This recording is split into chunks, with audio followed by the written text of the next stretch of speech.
그럼 매 끼니가 되면 오늘 저녁은 또는 오늘 점심은 뭘 먹지 하며 고민하지 않으십니까? 그리고 냉장고 문을 확 엽니다. 그런데 분명 오늘은 뭘 먹지? 라고 고민을 했는데 냉장고 안에는 가득 음식들이 쌓여 있습니다. 냉장고뿐만 아니죠. 냉동고가 있는 분들은 냉동고 안에 얼마나 많은 음식이 있습니까? 어떤 분은 냉장고가 2대, 3대 있는 분들이 있는데 그 안에도 모두 다 먹을 것들로 가득 채워 있습니다. 그런데도 우리는 무엇을 먹지 하며 매 끼니마다 선택해야 하고 걱정하기도 합니다. 사실 이 걱정은 걱정이 아니죠. 또 누군가와 식사 약속을 합니다. 저랑 같이 식사 함께 하시죠. 그러면 그때부터 고민에 빠집니다. 도대체 무슨 음식점을 먹어야 될까? 무슨 음식을, 중식, 일식, 한식, 다양한 음식들이 있는데 무엇을 먹어야 할까? 단지 그냥 음식을 먹는 그것뿐만 아니라 어떻게 하면 그분과 그 사람과 좀 의미 있는 시간을 나눌 수 있을까 하면서 우리는 무엇 먹을까 또는 어디에서 무엇을 먹을까 고민할 때가 생각보다 많습니다. 그런데 지금 이 예배를 드리는 저와 여러분들에게 여러분의 삶 가운데 먹을 것이 없어서 당장 굶어 죽을 상황에 있는 분들은 한 분도 없겠죠. 대부분 다 한 끼 식사를 걱정하는 이유는 더 나은 것 또는 오히려 더 살을 덜 찌우는 것, 무엇을 먹을까 걱정하기보다도 지금 사다 놓은 음식을 어떻게 하면 썩지 않게 할까, 이걸 더 근심해야 하지 않을까요? 이런 저와 여러분들에게, 먹거리가 이처럼 넘쳐나는 저와 여러분들에게 오늘에 가르쳐주는 기도, 오늘 우리에게 양식을 주시고 라고 하는 이 기도는 어떤 의미가 있을까요? 그 의미를 이해하기 위해서는요, 일용할 양식은 무엇이며 또 일용할 양식이라고 하는 이 의미가 어떤 의미인지를 알고 기도하면 훨씬 더 나은 기도가 될 줄로 압니다. 자, 그러면 예수님께서 우리에게 가르쳐 주신 오늘 우리에게 일용할 양식을 주시고 라고 되어 있는데 양식은 무엇일까요? 여러분들에게 있어서 양식은 무엇입니까?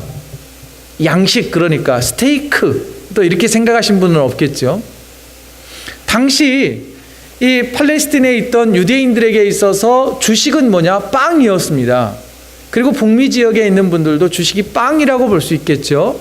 그래서 영어 성경에서는요, bread라고 이 번역을 해 놓았습니다. 한국 사람들에게 양식, 주식이라면 뭐가 있을까요? 이 단어를 밥이라고 해석하면 가장 적절하지 않을까 싶습니다. 여러분, 1차적으로 양식을 구하라 라고 하는 것은 먹을 음식을 구하는 거겠죠. 하지만 양식이라고 할 때 이 먹을 음식만을 의미하지 않습니다. 바로 우리가 먹고 입고 사는 의식주까지를 다 포함한 것을 양식이라고 또 이해할 수도 있겠습니다.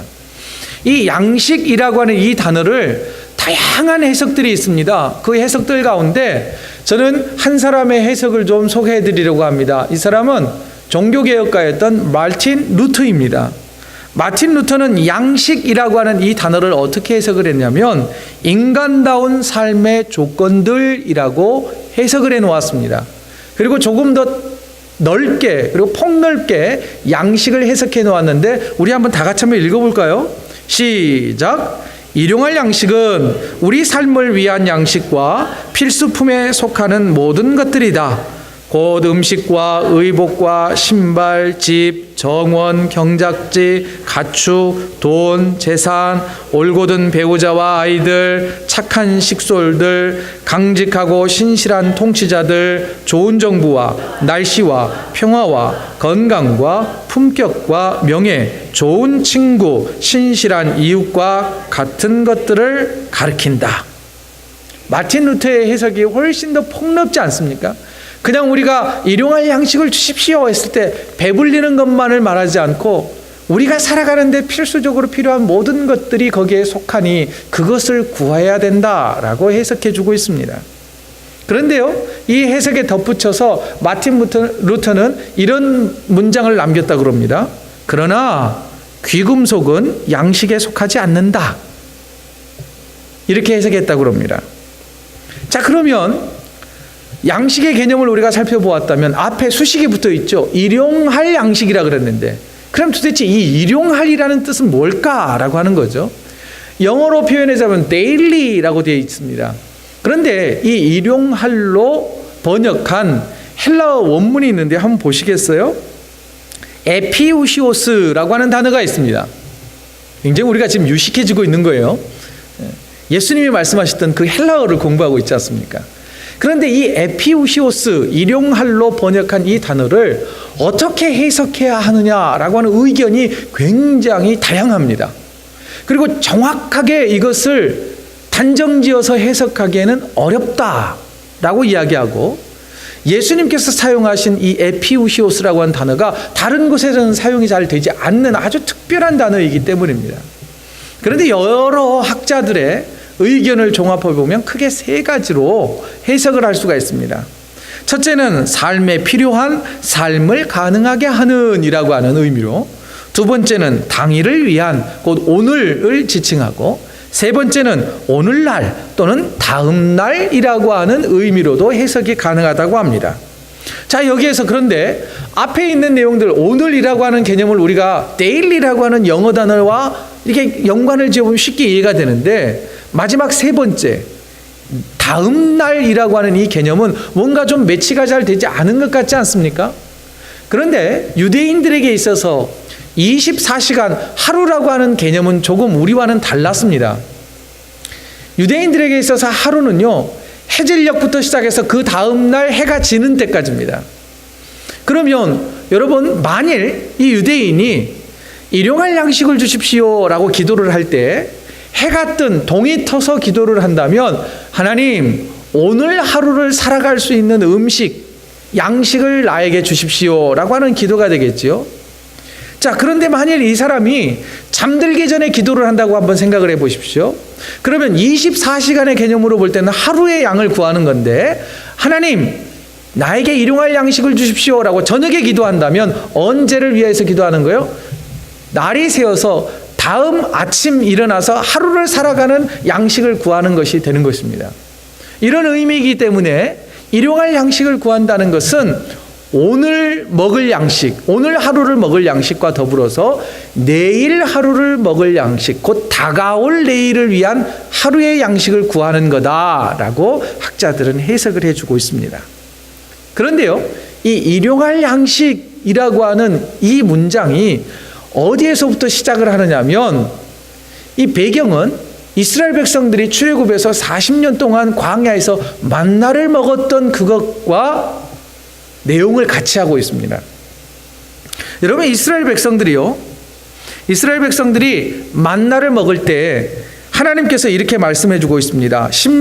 출애굽기 16장 4절에 뭐라고 말씀하셨느냐면, 자, 이제 만나를 내려줄 텐데, 빨간 글씨를 한번 보실래요? 자, 하늘에서 양식을 비같이 내려줄 건데 백성이 나가서 일용할 것을 날마다 거둬들여라 라는 명령을 하나님께서 모세와 이스라엘 백성들에게 내려주셨습니다. 여기에서 일용할 양식을 날마다 거둔다는 건 뭐냐면, 그날 하루를 살아낼 수 있는 양의 만나를 거두어 드리는 것, 이것을 의미했습니다. 자, 이건 어떤 의미일까요? 하나님께서 그날 살아갈 수 있는 양식을 공급해 주시겠다고 하는 약속이기도 했던 것이죠. 또한 이스라엘 백성들이 40년 동안 매일 아침마다 내리는 만나를 거두어 드렸습니다. 물론 7일째 되는 날, 곧 6일째 되는 날은 이틀 양식을 한꺼번에 주시기도 하셨죠. 이처럼 40년 동안 매일 아침마다 밖에 나가서 이 만나를 거두어 들여서 배를 채울 수 있게 하신 이유와 목적은 뭐였느냐면, 만나 때문에 너희가 사는 게 아니라 만나를 내려주시는 하나님의 은혜로 산다라고 하는 것을 40년 동안 깨닫게 하시고 가르쳐 주신 목적이었던 것입니다. 자, 그렇다면 이 만나의 사건은 뭐냐? 곧 먹고 사는 문제가, 한 걸음 더 나아가서 루터의 해석을 빌리자면, 우리가 인간답게 살아가는 모든 것을 공급해 주는 것이 내 힘으로 되는 게 아니라 매일 공급해 주시는 하나님의 은혜로 하나님께서 우리에게 공급해 주시지 않으면 우리는 살 수 없다라고 하는 것을 우리에게 깨닫게 하시는 그 가르침이 있다는 겁니다. 또한 예수님께서도 오늘 우리에게 일용할 양식을 주소서라고 이 기도를 할 때에 그 기도를 드리는 모든 크리스찬들과 모든 성도들은 하나님 감사합니다. 내가 오늘 먹을 양식을 주님이 채워주셨음을 내가 믿습니다. 또한 내일 먹을 양식도 주님이 공급해 주실 줄로 믿습니다 라고 하는 그 고백의 기도를 가지고 주님 앞에 간구하라는 거예요. 구하라는 것입니다. 더 나아가 날마다 하나님께서 채워주시는 은혜에 감사하면서 너무 욕심부리며 살지 말라는 거예요. 왜냐하면 먹을 걸 하나님이 채워주시겠다고 약속하셨음을 믿으라는 것입니다. 더 나아가 예수님도 인간다운 삶을 살아가는 데 필요한 모든 것이 누구의 손에 달려 있다고요? 우리의 노력에 달려 있는 게 아니라 하나님이 공급해 주시는 은혜에 달려 있다라고 하는 것을, 이 기도를 오늘 우리에게 일용할 양식을 주십시오라고 하는 그 기도를 드리는 모든 자들이 고백해야 하는 기도라는 거예요. 그런 고백이 없이 단지 하나님 내가 지금 이게 필요합니다, 일용할 양식이 아니라 월용할 양식도 필요하고 연용할 양식이 필요합니다. 이 말은 무슨 말일까요? 하나님 오늘 하루 먹을 거는 내한테 충분히 있으니까 한 달 먹을 양식을 채워주시고요, 1년 먹을 양식을 채워주시고요, 아니요 내 자식 대학 보낼 때까지, 아니 우리가 늙어서 요양원에 가기 전까지 쓰고도 남음이 있는 20년, 30년, 40년의 양을 우리에게 채워주십시오. 이런 기도하지 말라는 거예요. 하루 양식만으로도 하나님 고맙습니다. 또한 내가 먹을 것은 내 힘과 능력으로 채워지는 게 아니라 하나님이 채워주십니다 라고 하는 그런 고백이 없다면 이 기도 하지 말라라고 하는 명령도 숨어 있는 것입니다. 사랑하는 성도 여러분, 오늘 우리에게 일용할 양식을 주옵소서라고 하는 기도할 때에 나의 모든 생명은, 내가 먹고 사는 모든 것은 주님 손에 달려 있습니다 라고 고백할 수 있는 저와 여러분 되시기를 간절히 축원드립니다. 또 하나 더 생각해 볼 건 뭐냐면요, 우리가 오늘 우리에게 일용할 양식을 주시고 라고 하는 이 기도는요, 나만을 위해서 욕심부리며 살지 말라는 거예요. 남을 위해서 베푸는 삶을 살겠다라고 하는 결단의 기도가 되어야 한다는 가르침입니다. 다시 만나를 주실 때 그 사건으로 다시 돌아가 보도록 하겠습니다. 출애굽기 16장 16절부터 18절의 내용을 보시면 이렇게 되어 있습니다. 하나님께서는 아침마다 사람들이 나가서 만나를 거둬들일 때 양을 어느 정도 정해 주셨어요. 각 사람마다 한 오멜씩 거두어 드리라 그랬어요. 한 오멜을 오늘날로 표현하자면 약 2.2리터 정도가 됩니다. 오멜은요, 이 부피를 재는 단위예요. 한국적 정서로 말하자면 대박이에요. 대박. 한 대, 두 대 하는. 그러니까 한 오멜씩을 거두라 그랬어요. 그래서 사람들이 나가서 이제 아침마다 만나를 거두어 드립니다. 근데 17절을 한번 보실래요? 17절에 이렇게 돼 있어요. 이스라엘 자손들이 그같이 했습니다. 그런데 그 거둔 것이 많기도 하고 적기도 했다라고 성경은 기록합니다. 욕심 부린 것 같아요. 누군가가. 그런 것 같지 않습니까? 누구는 많이 거두고 누구는 적게 거두었다는 거예요. 분명 양의 차이가 있었다는 거예요. 그런데 그 다음 18절을 한번 보시죠. 자, 누군가는 많이 거두린 것 같고 누구는 적게 거둔 것 같았는데 이제 모두 다 숙소로 돌아가서 이 대박으로 오멜로 다 재어봤어요. 그랬더니 많이 거둔 사람도 없고 적게 거둔 사람도 없고 모두 다 공평하게 배불리 나누어 먹었다라고 기록되어 있습니다. 분명 더 거둔 사람이 있었는데 어떻게 남음도 없고 부족함이 없이 공평하게 나누어 먹을 수 있었을까요? 그 해답이 16절에 숨어 있습니다. 16절을 보시면요, 이렇게 되어 있어요. 각 사람이 그의 장막에 있는 자들을 위하여 거둘지니라. 여러분, 장막에 있는 자들을 위해서 거둔다는 의미가 뭘까요? 분명 아침마다 이스라엘 백성들은 각각 먹을 양을 밖에 나가서 거두어 드려야 했습니다. 그런데 못 나가는 사람들이 생겼다는 거예요. 있었다는 거예요. 누가 못 나갔을까요? 누가 못 나가요? 우리 박창하 전사님처럼 배가 막 불러와가지고 몸이 좀 이렇게 불편한 사람들도 있었겠죠. 몸에 장애가 있었거나 아니면 가족 중에 누가 아픈 사람이 있는데 이 사람을 돌보아야 하는데 그냥 두고 갈 수 없는 사람, 여러 가지 이유로 인하여서 밖에 나가서 아침마다 만나를 거두어 드릴 수 없는 그 사람들을 대신해서 누군가는 더 거두어 들여다가 그 사람들에게 나누었기 때문에 부족함도 없고 남음도 없는, 모두 다 만족할 만한 식사를 할 수 있게 되었다는 것입니다. 여러분, 이 사건을 통하여서 하나님께서는 한 가지 좋은 교훈을 주십니다. 능력이 있는 사람이, 조금 더 건강한 사람이, 넉넉한 사람이 그렇지 못한 사람들을 돌보라라고 하는 그것을 40년 동안 훈련시키셨다라고 하는 것이죠. 그러면 다시 예수님이 가르쳐 주신 기도의 의미를 한번 되새겨보기를 원합니다. 오늘 우리에게 일용할 양식을 주시고 이 기도를 드릴 때에 여러분 몇 차례 계속 강조를 드렸죠. 주기도문은요, 우리라고 하는 단어가 계속 반복되고 있습니다. 이 기도를 드리는 사람은 우리를 생각해야 한다는 거예요. 자, 그러면 우리라고 하는 이 단위가 어디까지 포함된 걸까요? 이미 여러분들에게 말씀을 드렸습니다. 우리라고 하는 개념은 하나님의 형상대로 지음받은 이 세상 모든 사람들이 우리 이 공동체 안에 다 들어오는 거예요. 그러면 다시 예수님께서 말씀하신 우리의 개념을 오늘날로 생각을 해볼까요? 오늘날 우리 안에 들어가 있는 사람들은 누굴까요? 이 세상 모든 사람들이 아닐까요?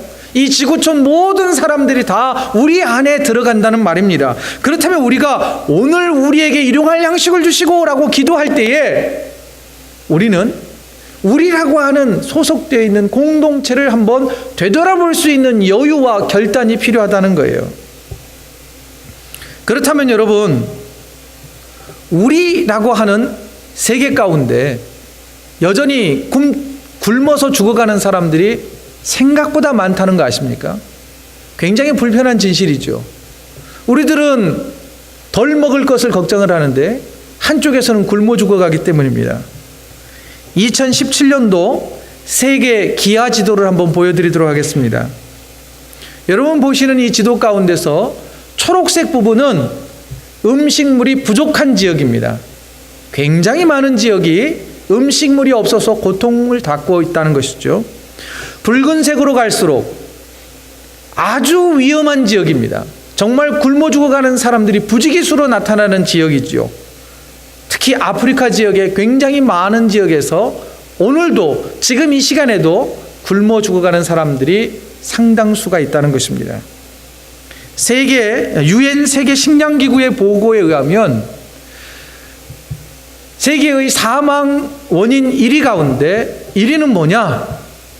굶어 죽는 거랍니다. 에이즈와 불치병에 의해서 죽어가는 사람보다 굶어 죽어가는 숫자가 훨씬 더 많다는 게 오늘의 현실입니다. 반면 흰색으로 표시되어 있는 부분 한번 보시죠. 구분이 되십니까? 우리가 살고 있는 북미 캐나다와 미국이 있죠. 또 유럽의 여러 나라들이 있습니다. 또한 아시아에 일본과 조국 대한민국이 있습니다.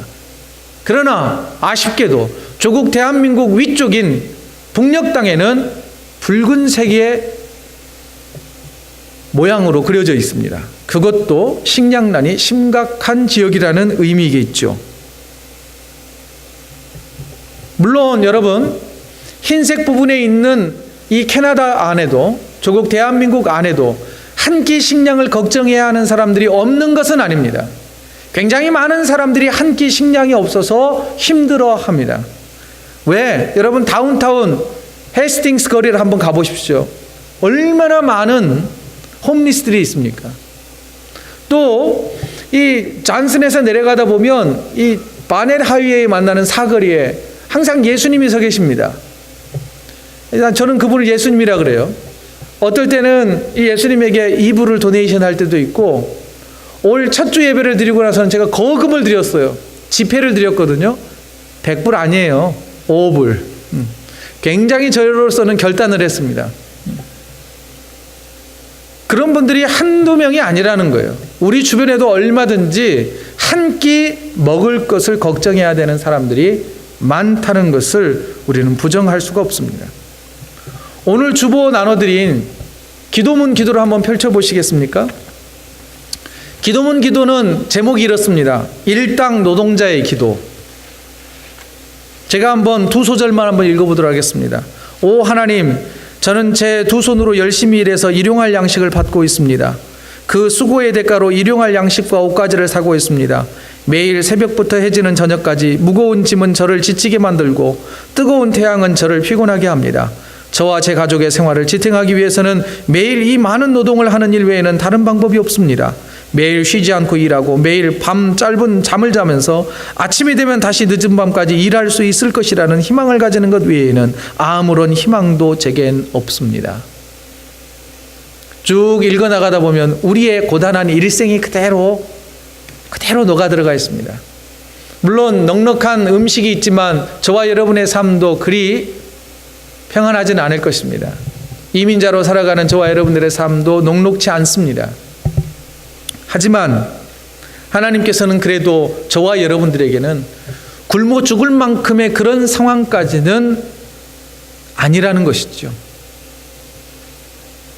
하나님께서 그래도 먹고 살만할 만큼 은혜를 베풀어 주신 것에 대하여 감사할 수 있기를 원합니다. 자, 그러면 오늘 우리에게 일용할 양식을 주시고 라고 기도하면서 이 기도를 어떻게 실천할 수 있을까요? 여러분, 앞서 말씀드린 그 빈곤 지역에 뭔가를 좀 도네이션 할 수 있는 방법도 있겠죠. 또한 우리 교회에서는 이 북한의 어린이들, 정말 가난한 아이들에게 이 우유와 콩두유를 공급하는 이 펄스 스텝에 우리와 관련을 맺고 있습니다. 그리고 또한 우리 5월 첫 주 창립주일 때는요, 어떤 분을 좀 모실까 고민을 하다가 이 퍼스트 스텝의 이 대표이신 수잔 리치 이분을 좀 모셔다가 북한의 실상을 좀 듣고 북한 동포들의 삶이 어떻고 어린이들의 삶이 어떤지 우리가 함께 선교 예배를 좀 드려보려고 지금 계획하고 있습니다. 또한 어린이들에게는 어린이 전문 사역자들이 와서 어린이들 눈높이에 맞게끔 북한 사역이 어떻게 이루어지는지 그리고 얼마나 심각한 상황인지를 아마 잘 전해주게 될 것입니다. 여러분, 이처럼 우리가 가진 것을 좀 나눌 수 있기를 원합니다. 이게 바로 넓은 의미에 있어서 우리라고 하는 개념이 되겠죠. 김영국 목사님이 쓰신 책에 우리라고 하는 개념을 조금 더 좁게 해석을 해놓은 게 있습니다. 소개를 한번 해드립니다. 사람에 따라서 믿음의 분량에 따라서 우리라고 부를 수 있는 공동체의 규모는 달라지지만 기본적으로 하나님이 나에게 사랑하라고 주신 10명 남짓한 가족이 바로 우리입니다. 여러분, 10명 남짓한 형제 자매에게 우리의 것을 나눌 수 있는 저와 여러분 되어지기를 원합니다. 형제와 자매에게 나누지 못하면서 오늘 우리에게 일용할 양식을 주십시오 라고 기도해서는 안 된다는 것이에요. 더 나아가 하나님, 우리 오빠에게, 우리 언니에게 더 많은 것이 있도록 주님 일용할 양식을 채워주십시오 라고 기도하면 기도 응답이 금방 올 거예요. 그래, 네가 좀 더 넉넉한데 네가 주어라, 이렇게 응답이 금방 올 겁니다.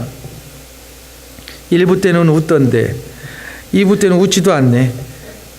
여러분, 먼 나라를 살피기 전에 우리 형제 자매들을 좀 보살필 수 있는 저와 여러분 되어지기를 원합니다. 끝으로요, 하나님께서 오늘 우리에게 일용할 양식을 주시옵고 라고 하나님께 기도할 때에 우리가 기억해야 할 게 있습니다. 사람은요, 영적인 존재로 창조되었습니다. 하나님의 형상대로 지은 육체를 가지고 있지만 하나님께서는 사람에게 생기를 불어넣으셔서 영적인 존재로 만들어 주셨다는 거예요. 그래서 육과 영의 균형이 이루어질 때 그 사람은 행복한 삶을 살 수 있고 온전한 삶을 살 수가 있습니다.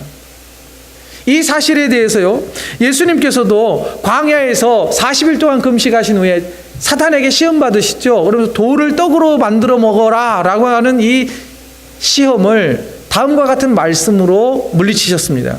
사람이 떡으로만 살 것이 아니요 하나님의 입으로 나오는 모든 말씀으로 살 것이니라. 여러분, 예수님께서도요, 사람은 먹는 것으로 만족할 수 있는 존재가 아니라고 말씀해 주시고 계십니다. 영적인 존재이기 때문에 영적인 양식을 섭취하지 못하면 그 사람은 온전한 삶을 살지 못한다라고 말씀해 주고 있는 거예요. 이미 구약의 선지자였던 아모스 선지자가 있는데요. 아모스 선지자는 다음과 같이 예언을 했습니다. 아모스서 8장 11절인데요. 주 여호와의 말씀이니라. 보라, 날이 이를지라. 내가 기근을 땅에 보내리니 양식이 없어 주림이 아니며 물이 없어 가람이 아니요 여호와의 말씀을 듣지 못한 기갈이라. 여러분, 우리는 영적인 존재이기 때문에 하나님의 말씀을 가까이 하지 아니하고 영의 양식을 먹지 않으면 우리에게는 영적인 갈급함이 생긴다는 거예요. 영적인 허덕임이 생긴다는 거예요. 그런데 문제는 이 영적인 허덕임과 갈증은 웬만해서는 느낄 수 없다는 거예요. 영적으로 민감하지 않으면 죽어도 죽은 줄 모르고 계속 굶어갈 수 있다는 거예요. 보통 사람들은 이 영적 갈급함을 느끼지 못합니다. 그러면 여러분, 이 하나님의 말씀을 어떻게 해야 공급받을 수 있냐면, 하나님의 말씀을 우리가 어떤 식으로 얻어먹을 수 있느냐면, 예수님께서는 이렇게 말씀하셨어요. 내가 생명의 떡이다 라고 말씀하셨어요. 이 말은 뭐예요? 하나님의 말씀을 누구를 통해서 먹을 수 있다는 거예요? 예수 그리스도를 통하여서 생명의 말씀을 받아 먹을 수 있다는 말씀이에요. 또한 우리가 이미 요한복음을 통하여서 우리가 묵상하였듯이 말씀이 육신이 되어 우리 가운데 오셨다는 거예요. 말씀이 곧 예수님이니 예수님을 영접하고 예수님이 내 안에 있고 내가 예수님 안에 있지 않으면 그 사람은 항상 영적으로 배고픔을 느낄 수밖에 없다라고 주님은 말씀하셨습니다. 그러니 주변을 좀 돌아보십시오. 먼저 우리가 영적으로 충만해지기를 원하고요. 영적으로 죽어가지만 정말 아사 상태에 있지만 전혀 모르는 그들에게 우리가 해야 될 건 뭡니까? 영의 양식을 나눠주는 거예요. 그런데 이 영의 양식은요, 내가 충만하지 않으면 절대 누군가에 나눠줄 수가 없다는 거예요. 그러니 사랑하는 성도 여러분, 주의 말씀을 충만히 받아 먹으시기 바랍니다. 주의 말씀으로 살찌우셔야만 이 말씀을 나눌 수가 있게 되는 것입니다. 여러분, 육의 양식만을 쫓아 살던 삭개오가요, 어떻게 했습니까? 예수님을 만나지 않습니까? 그리고 나서 그가 어떻게 했습니까? 물질을 쫓아 살던 그가, 육의 양식만을 쫓아 살던 그가 그것을 내려놓고 나누기 시작하지 않습니까? 그리고 나서 그가 예수를 영접합니다. 그때 어떻게 됐습니까? 관계가 회복되고요, 영적으로 회복되고요, 그도 하나님의 아들이 되는 거 아닙니까? 사랑하는 성도 여러분, 우리가 너무나 육적인 양식만을 구하다가 영적인 양식의 빈곤함을 겪지 않기를 원합니다. 더 나아가 영적인 양식이 필요한 자들에게 영의 양식을 공급하는 저와 여러분의 삶이 되어지기를 간절히 소망합니다. 말씀을 정리하겠습니다. 사랑하는 성도 여러분, 일용할 양식은 누구로부터 임한 겁니까? 하나님으로부터 임하는 것입니다. 하나님이 우리에게 일용할 양식을 공급해 주지 않으면 우리는 살 수 없습니다. 그러니 곧 우리의 생명은 누구 손에 달려 있는 겁니까? 하나님께 달려 있는 것입니다. 오늘 우리에게 일용할 양식을 주옵시고, 이 기도가 바로 그런 기도인 것입니다. 더 나아가 오늘 우리에게 일용할 양식을 주시고 라고 기도할 때 나만을 위하여 살지 아니하고 이웃과 더 나아가 형제를 위하여 나눌 수 있는 결단과 실천이 있는 저와 여러분의 삶이 되어지기를 원합니다. 우리는 영적인 존재이니 영의 양식과 육의 양식의 균형을 잘 맞추게 하시고, 또한 우리가 영의 양식을 충만히 받아 누려서 우리가 가진 영의 양식, 예수 그리스도를 아직 영접하지 못한 자들에게 나눠줄 수 있는 저와 여러분의 한 주간의 삶이 되시기를 주의 이름으로 축원드립니다.